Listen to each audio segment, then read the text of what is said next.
Okay, so for our final exam, we were told to pick a topic that we felt we could persuade people on or give more insight to help people maybe have a different opinion, or at least be able to see it from another perspective from what they currently view things. And I chose, are the police really as bad as the media and people make them out to be?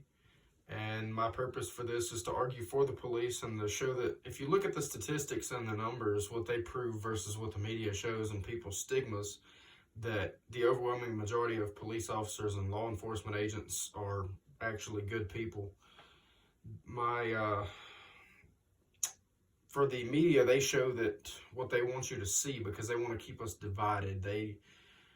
If you watch the news, no matter whether it be from a Republican-based news site or Democratic news site or whoever it is, they want to show one side of things or one little snippet of information from the whole story to keep that tension going. And I think that the audience would benefit from this by looking at the numbers and what the actual national databases and things say to prove that the narrative that's being pushed is completely false. And I have a lot of family in law enforcement. That's what my degree is going to be in, and that's the career field that I plan on going in, and that's what I've wanted to do all my life. And that's having the family in that has given me the chance to interact with a lot of different officers from different jurisdictions and localities and see how they interact with people from going on ride-alongs and just being around those people and talking to them daily and seeing how they interact with people, and that when we interact with people on a face-to-face kind of thing versus what the news is saying, that it's two completely different things. So first I want to talk about the breakdown of the confidence and the hatred by people of the police based on their race and ethnicity. And statistics show that whether you're old or young, black or white, rich, poor, or anything, that no group in the United States has a real definite hatred for law enforcement like what everyone wants you to believe. There are groups that feel less confident in them, or they have a neutral opinion. They neither like nor dislike them, or there's some people that may not trust them as much, but there's no one specific group, if you go solely on statistics, that hate the police. So when they were interviewed, looking at one of the breakdowns from the DCJS and the FBI database, the numbers prove that whether you like them or not, the only thing that was really different was the percentage of people in each category that were more likely to report a crime or just let it go untold. Personal stigmas and opinions, they influence how we see things, along with that media that I was talking about. People have a lot of their own beliefs that they have, and they'll push on people, or a stigma. They'll be like, well, I had this friend who had this interaction or whatever, and then everybody based their opinions off of that one thing. So statistically, Black Americans and your people who lean more from the Democratic side, they voted much higher that the police are too quick to use force. I think it was around 63% based on the database.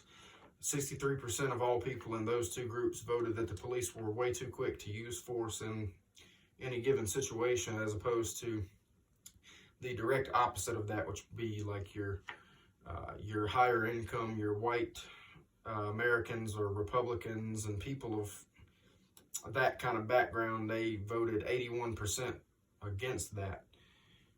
So it just kind of shows the variation with the different types of people and how stigmas and personal opinions can affect our overall belief.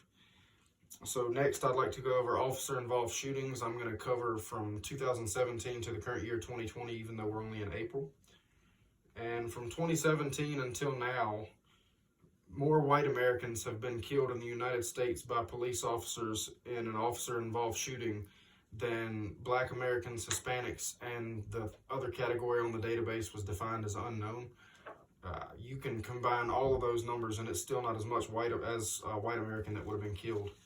I believe the number of white Americans in 2017, it was 457 killed through an officer-involved shooting, and the black number was 208. The Hispanic number was 179. You can combine those two and you still would not, it wouldn't add up.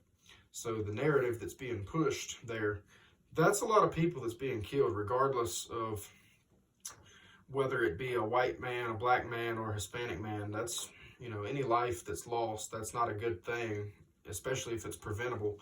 However, the other statistic that goes along with that is that the overwhelming majority of the people that got killed were armed in the first place. So the news media is taking a couple of snippets of the people that were unarmed, but there was only a few of those versus the larger number that were armed. And so for my last point, I'd like to talk about the use of force incidents. Use of force is any incident that involves fist fighting, tasers, any intermediate weapon, pepper spray, an asp, or anything where the police have to get physical with someone.